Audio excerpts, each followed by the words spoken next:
Take me out to left field. Give me a shot of Fireball. Give me some high fives from Mark Peña and a hug from Jeff Cross as we stand on top of the tables. Hearing the horns, that's a blast. For it's 1, 2, 3 shots from the cannon with the ladies of left field. Hey y'all, it's game time with the ladies of left field. It's Jordan here with Kasey and Katie. Hi y'all. And we have another fun, although unsurprising, baseball recap. We got some other cool things. I'm gonna kick off Hot Girl headlines with nothing even remotely college related because I know I am generally the hockey person, and you guys have not gotten a hockey update in a little bit. And I was kind of inspired because I was. Now I can't remember the opponent, but I was watching the Stars last weekend, and there was an infuriating OT loss, followed by an Avs loss. But my headline anyway, we're about 3/4 of the way through the season. Playoffs are on the horizon. Trade deadline's Friday. And so I thought I'd give a standings update. And in the Western Conference, Colorado is leading at 95 points. Dallas is at 90. Minnesota's at 87 and Anaheim at 75. In the Eastern Conference, Carolina, both my teams are doing okay. Carolina's at 88 points, Buffalo's at 86, Tampa at 82, and Montreal at 80. So I believe, if I'm remembering correctly, the Stars and Avs are leading the entire league also in points. So that should be an interesting. I think the fun stuff's actually going to come down to whatever ends up being in the Western Conference. But the Stars did play the Avs last week and lost 5-4 in a shootout. So we'll see how this plays out. But again, we got Stars are at 64 games, regular season's 82 games, so we're about 3/4 of the way. So we're in the home stretch. Nice, very nice. Well, I'm going to jump in here and just talk a little bit about women's college basketball. Our Texas Longhorns, I guess I don't know if we call them Lady Longhorns anymore. They won the SEC championship in grand fashion. They played all 3 games that they had to play. They won by at least 17 points. So that was a huge, accomplishment there. Madison Booker was the tournament MVP. Justin Carlton, Jordan Lee, Brianna Preston, they all stepped up in a big way too. They all really just came through every time that they, were called on. They were there and really just basically helped the Longhorns shut down all 3 teams that they played. And of course, the greatest one was on Sunday in the championship game. They beat South Carolina, which was pretty much on their home court since that tournament was in Greenville, South Carolina. So clearly they were outnumbered from a fan perspective, and they just didn't let up at all. It was a great game. They were ahead from start to finish. They jumped out to a 12-0 lead in the first quarter. And so you could see Dawn Staley kind of like, what is happening here? Like, that's kind of what I was like, yeah. this might do it. Right. And so for our women, they basically have this week off. They will find out on Sunday who their opponents are. They will host the first 2 rounds because of the high seed that they have. And they are projected to be the number 3 overall seed as one of which by beating South Carolina, I think they flip-flopped because going into this tournament, we were projected to be number 4, 4 of the number 1s kind of thing. And then another pretty cool thing, from a Vic Schaefer's kind of standpoint thing is this was the 5th year in a row that the women have either won the regular season conference title or won the conference championship. So we had won the last 3 that we were in the Big 12. And then last year we had a share of the conference championship. And this year share of the regular season conference title. And this year we won the conference championship. So kudos to our women basketball team. And because this came up in the broadcast quite a bit, is by jumping to the 3 seed, they go from having to go to California to playing in Fort Worth now. Right? Yes. I heard that as well. That's a home game. I love that. A home advantage. Mm-hmm. Yeah, I noticed that too, and I was like, that's super cool. And I just love beating South Carolina because I'm not really a huge fan of Dawn Staley, so I'm good with that win. And it was so dominant, so that was great. Yeah, and yes, I think it brings they're playing games now in Texas, which is super cool. So go Lady Longhorns, like you said. So I'm going to also talk about basketball, but I'm going to flip it to the men's. So right now, all those conference tournaments are going on for the men. And so I thought I'd give an update on kind of what's projected moving into March Madness. So right now, currently projected as number 1 seeds for the men's tournament. And there's been a little bit of movement here, but Duke Blue Devils being the overall number 1 seed. So they've been projected as the number 1 seed in multiple brackets. So that, in multiple kind of prediction places and people. Number 2, the Michigan Wolverines. Again, like Michigan's had a super dominant record the whole year. And the Big Ten title really pushed them into this number 2 position overall. Number 3 would be the Florida Gators. So Florida has really come on strong here at the end. They had this long winning streak. And so they're viewed as a lock kind of no matter what happens. And then the number 4 seed overall would be the Arizona Wildcats. So if you follow March Madness and basketball for a long time, a lot of these are old school powerhouses for basketball. So watch it, see what happens as these conference tournaments finish out, because there are some teams also what we call on the bubble. So these teams are either first in, or kind of first out. So a couple of teams right here, people are projecting probably to be in, but barely in. Indiana Hoosiers, Virginia Tech, Hokies, New Mexico, Lobos, and the Cincinnati Bearcats. So watch for that, see how they do in these conference tournaments. That'll kind of matter a lot. And then other teams hovering, maybe out. Personally, I hope they're in, but my dad's SMU Mustangs, they're on the bubble. People might be saying out, but we'll see. The Stanford Cardinals and the Miami Hurricanes. So we'll see. I think we know at this point our Texas Longhorns are out. If they do well in the tournament, does that help them at all? I don't know. Totally. Again, Yeah. I'm bad. Oh, I But think they so. somehow get all the way to the championship game. I mean, of course, to win it, they automatically are in. So if you win your conference tournament, then you are automatically into the March Madness tournament. So you're into the NCAA tournament. But it doesn't matter. I mean, you could get a crappy seed. So, we've talked about the college football playoff system, which should actually mirror the March Madness situation, which is correct. But so we'll see. I think if they were to happen to get to the championship game, that might put them over the bubble, but we'll have to wait and see. I don't know. I mean, I would think that if we won 2 games, because right now we're sitting at 18 and 13. So if you have a 20-win season, I don't know though. I don't know what all the other, the whole body of competition out there is. Yeah. But the thing with Texas too, though, is it's always an eyeball draw. People are going to watch Texas. Totally. So people are going to buy tickets to Texas. It's good for TV. It's good for ticket sales. We are. I don't know, there for a while, we kind of had turned it around a little bit. And so we were definitely in. And then we started losing all these games recently and also not looking good. So we'll see if they can somehow get this together and beat Ole Miss and beat Chris Beard. We'd all be happy about that. Yeah. Yes, we would.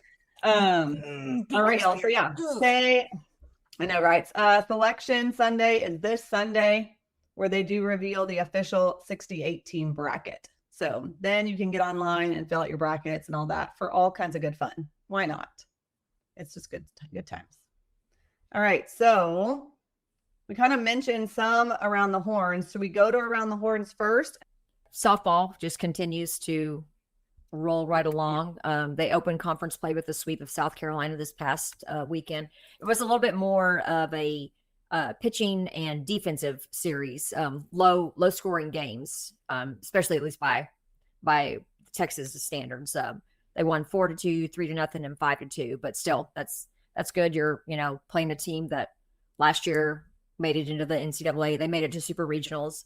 Apparently, they were so close to even knocking somebody out and actually making it to the Women's College World Series. So, it was a good road win and keeping it going. So, yeah. So right now our baseball and softball teams are dominating, and they are a combined 38-1. Yes. So, with 17 run rule victories between the two of them. That's awesome. which is I have a random question. Last Yeah. night in the Texas State game, we went up by over 10 runs. Why did they not call the game? it was the 9th inning. Was it already And the ninth? So Okay. and we were the visiting team. So Okay. you have to the home Let team them, still let has to them have that. Okay, that makes sense. because I thought it was maybe normally I thought it was maybe the bottom of the 8th when that happened. I was no, but yeah. So if we'd have done it in the 8th inning, then we could have held them in the 8th inning, the bottom Yeah. of the 8th, and then it would have Haven't happened. ended it. okay. Right. But yeah, you still have it. Just when we've seen the walk-offs, it's because we were the home team, Right, that makes sense. so Yeah, we yeah. scored it, and so it's like okay, I was like getting ready for bed and halfway watching it, and so I was like not. yeah. I kept hoping in the 7th or 8th inning we would just go in and let's just go in so we can, have another one. But I was like excited once we hit the 10-digit thing, because that's another little fun fact is we've had 6 games in a row with double digits. And we have not done that since 1940. Wow, that's awesome. That's a great fun fact. Well, I was thinking, how many Tuesday nights in a row until this one did we 10-run rule our opponent? Right? 3. Yeah. So I was like, I think oh, there'd maybe we been can keep 3. this going. Right. That would be fun. Right. But that's okay. We were close. We still beat them by a lot. Yeah. All right. What else did y'all notice about our awesome Longhorn baseball team recently? Jordan, you have anything? Or No, I was gonna say I was gonna ask first off, because if they win on Friday, is that like the best start in 44 years? Something like that I saw. possibly start- That sounds about right. Yeah. we had Barn look this up. We had 2 really like in the 70s, like in 77 and then in 82 we had like really long winning streaks. So we'd have to go way deep into the season back. to touch those. Yeah. I mean, and Yeah. it Well, was I guess interesting. I had one other thing too, because since we were still in Around the Horns, I just saw that KD and Maddie Booker have this whole like Nike NIL program now. Yeah. Like specifically for Longhorns, which is very cool. And I'm probably late to the party on that, but that sounds so cool. They just announced it yesterday. I think that there'll be a few more, but she's the first athlete. So there might be a few more at different schools, but they wanted to kick it off with a Longhorn. And so, Okay. so there But might yeah, be I more guess down from the pike or press- whatever. from the press release, it's that Katie and UT announced an NIL program that celebrates a select group of Longhorn student athletes in their continued Oh, okay. basketball Okay, journeys, which seems cool. Like, yeah, it's called Access. Ooh, wow. It just seems really cool, and I love that Katie's still involved Mhm. at Texas, considering all the success he's had and the fact that he was here for a year. I love Durant and he loves us. Like, Yeah. it's a real deal. And I just confirmed, Yeah. yes, 1977, we won 34 consecutive baseball games. The streak ended when we lost to Rice in 14 innings, which is also wild. We lost Wow. 4-3 in 14 innings. But that's the longest streak in program history. But we also had a couple others. So in 1982, which we know that was a great team, they won 33 games in a row. In 1985, they won 22 games in a row. And then in a couple of seasons, we won 20 games in a row. So 72, 73, and 88. So, I mean, This that's is pretty the start we've impressive. had since 2005. Yeah, correct. So it's awesome. And that year didn't suck. Right, exactly. I mean, I love this team, y'all. I think they're so entertaining, and I just like love the pitching, love the hitting. I don't know, all of it. The defense, it's just like they're super, super talented. And I think they're having Yeah, fun, which I also appreciate. Like it's cool to see like Livingston's come alive now. Yes. I mean, he was the hero on Sunday with the Mhm. grand slam, and then he had the walk off to run Mhm. rule, and then Mhm. he had another home run last night. Yep. I believe. Yep. And then Pac-Man, and then, of course, Pac-Man's still Kasey looking. Borba continues like Yeah, Yeah. Pac-Man. Yep. I know. You know, we love Kasey Borba. Kasey and his Borba's family. like hit all the way into the softball field. Yeah. I know. That Well, ball and what was Texas State was his first multi-home run game, right? I think. I still get the press releases, so hold on before I lie. Let me double check that. But Yeah. For I Borba? think so. That sounds right. Yeah, I think so. His first career multi-homer effort, drove in 5 runs. That's Nice. awesome. Also, full disclosure, I turned it off and went to prepare my house for a carpet cleaning after the 7th inning. Oh, Good for you. That's what I told Kasey. I said I kind of was like getting ready for bed after the 7th, and I was like, and I still put it on, but I was pretty much going to sleep. So It was long because I remember looking at like at 7th or 8th inning, and I was like, oh my gosh, it's after 9. So this is like this has gone past the 3-hour mark, which starts to unless you're at a game and it's like the best weather in the world and it's so fun, you're kind of tuned out after 3 hours of something. Yeah. Or unless it's like, literally going back and forth every inning kind of thing. Right. Yeah, so much. I mean, I went to let's see. Last weekend, I made it out to the Saturday game, which was really good. Yeah, I mean, like Friday, Ruger pitched, looks super good. Ruger's just looking super dominant. And then Luke Harrison pitched on Saturday. And then we had some good relievers come in, finish that game. We actually left when it started raining and went to eat at Love Supreme. And then we did not come back. We were like, we're good. We're just going to call that a day. That game did, though. They did the UC Upstate did battle back because they ended up making that score wise. It was 11-9. Yeah. Yeah. But anyways, it was a good weekend. And then, Dylan Volantis continues to look super great on Sundays as well. And then I like our boy on Tuesday nights. He's looking good. Oh, yeah. Cozart. Cozart. That's right. Cozart with the big old feet. They always love to talk about. They said last night that he has this. Literally every time. I know. The only time they, the other big shoe they've had in Texas history, they said is Pittman. Dexter. Dexter, what's his name? Yeah, from basketball. Yeah. Which I was like, that was a big old dude. But I find it like last night I definitely saw like basically even from like watching that Saturday night game, because like watching it at home and watching the end, that with our pitching, it's nice that we're not even waiting around. Like you throw a couple of you walk a few people, it's like you're coming out and we're getting the next guy in because we have so much depth. Yep. And having them get in and get have their chance to get in. And so that's really quite nice to see. I mean, because that Higgins finished it out last night, I think. And he looked good too. Yeah. And then on Sunday, I'm trying to remember that kid's name, but he closed out the game Saturday night and Sunday afternoon. So pitching's it's just nice the fact that if somebody's going to have an off time, off innings, off day or whatever, we've got a lot in the behind them to like, okay, you're going to go in and come out. We're not going to dig ourselves a hole. It's not like, oh no, we have to try and ride this guy because we don't have something else to do. Yes, because we don't have the arms. LeFou? I don't. LeFou. It feels really exactly. bad. Yes, that's who was over the weekend. Mm-hmm. Yep. Yeah. And like you said, that guy last night, like he was pumped up too, and he was like, he was throwing strikes and pumped up about it. So it's been fun to watch. And then this weekend, girl, we got a big series. Our first SEC opponent in series. We play Ole Miss at home here at the Dish. So come on out. Also, big news in left field. Apparently, we have actually, maybe I don't know if I should say this, but like we have secured a big beer sponsor. So that's good. That's what I say. We can. This coming out Friday. We can announce it. Well, I mean, there's still going to be a newcomer. There's going to be tons of beer now. So, I mean, people can come on out. Such a good point. If you're a newcomer, still bring your own beer just to endear yourselves to the group otherwise. Correct. Yeah. Agreed. Yeah. Yeah. But I know that folks were pumped about that. Yeah.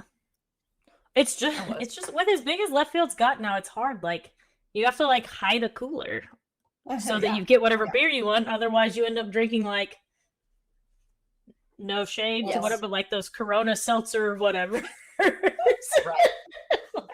That's just not my jam. No, agreed. And most people have their own private coolers out there. And it's just for the folks who stop by and say hi, then we got plenty. But you can always bring your own. That's always a good idea. Or just bring some to contribute. You can still drink whatever the is the There you go. sponsor Very is, good but point. bring something. Bring Bring something. But yeah, it should be a fun weekend. The weather's supposed to be gorgeous, so that'll be lovely. Yeah. Looking ahead, because I do once we get into SEC too, I liked comparing stat stuff, just the numbers thing. I was also just looking like Ole Miss is not ranked, but they have some interesting like top 10 and D1 numbers. Like ERA, they're number 7 in the country. Home runs, they're number 4 in the country. What was I gonna say? K per 9, they're number 3 in the country. So it's kind of weird, like they're not ranked, but Ole Miss is always kind of there. So you never know. Although on the flip side, just to shine some light on Texas, ERA, Texas is 3 in the country, and we are 8th in slugging percentage, 9th in Ks per 9, and we have the 7th best whip in the country.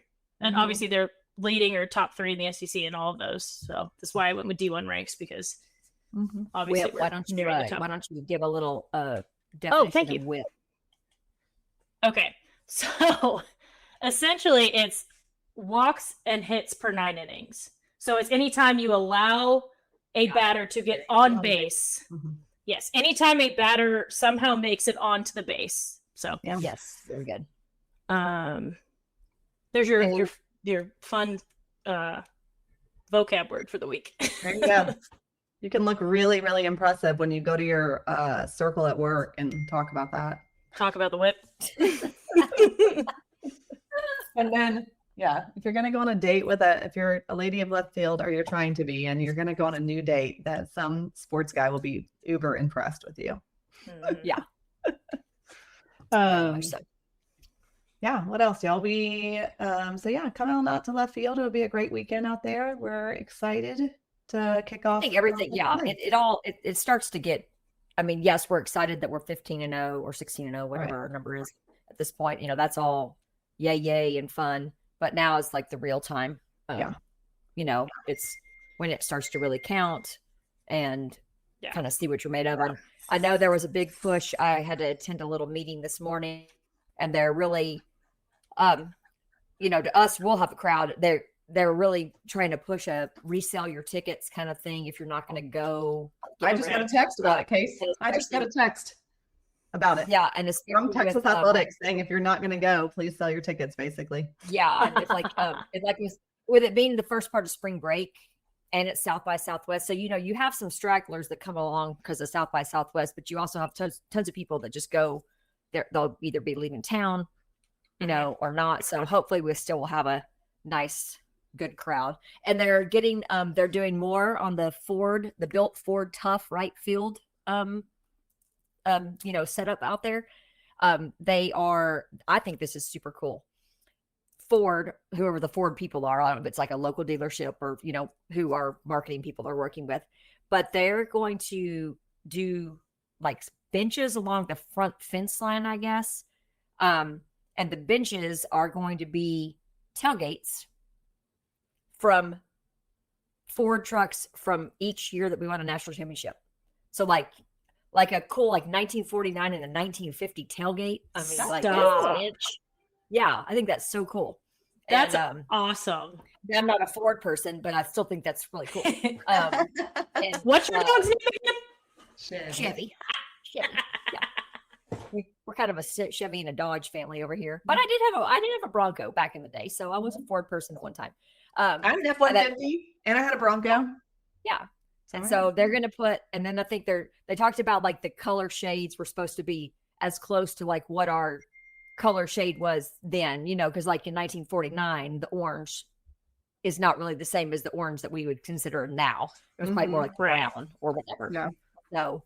And then they're supposed to paint like a mural on the back. They're going to submit the artwork for that. And people. So it'll be, this stuff will be like kind of basically rolling out through the season. It really won't probably be all completed. It may not even be all completed by the end of the season, but it sounds like they've found themselves a good partner that really wants to, they're probably, they're smart. Right field gets shown all the time. Yeah. all the time with the Buses. what do you call it? So, yeah. The buses, but also with our bullpen. Oh, right. You know, Right. That makes sense. Right. Yeah. When they show you just kind of, I feel like, you know, I feel like sometimes you just see right field a little bit more than the Yeti Yard. And that maybe that's just me. I don't know. I might be dreaming that, but so Ford could be. So anyway, I also heard that Ford gave all of our coaches new trucks. Oh well. We'll have to talk to Antonio about that one. Yeah, that could be part of their dealer car deal. I think it is. I heard because we went to the Yeti Yard on Saturday because the wind kind of picked up and got kind of chilly. And, you know, in the Yeti Yard, it's the wind is blocked, and so it's hot as hell on a hot day because you don't get any breeze. But it's nice on a cold day because you kind of feel more insulated. So me and Mark and Adam and PJ walked down there, and I don't know, maybe Mark, somebody knew. Somebody was like, "Oh, Ford's taking over the right field." You know, we didn't know the details, Case, like you just shared, which are awesome. But it was like, and I heard the first step was that all the coaches got new trucks. I was like, well, that's lovely. Nice. I know. But yeah, that sounds awesome. The details will be fun. And I mean, I love those things. I love the Yeti Yard. I love that Ford right field yard, whatever you want to call it. I just think it's so fun for fans and college kids. And, you know, I mean, it's just great. You can bring your own. I mean, like a group of guys showed up with a bag of ice and like, you know, some beer because there's coolers in there, you know, so you can use those Yeti coolers. And it's like, I just think it's so good for the atmosphere. You know, I mean, it's just a good idea and it's fun. Right. So, yeah, I like it. Oh, and another little thing this weekend is our first tradition day, tradition game. And Jay Brent Cox is the tradition honoree. So he will be throwing out the first pitch on Saturday.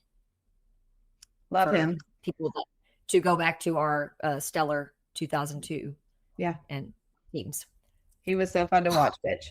Love him. Jay Brent Cox is amazing. And then Kasey, you also are doing a special thing at softball this weekend. What do you have going on? Yes, softball is having a reunion for the softball letter winners, and softball is also playing Ole Miss, so that's kind of a unique thing in that both of our teams are playing the exact same SEC opponent at home. So there'll be a lot of activity going on down there. Softball starts at noon or 12:30. So if you like to attend both games, you can hit that one and then just roll out of that one and come up the hill and go to dish ball. Yeah, it should be super fun.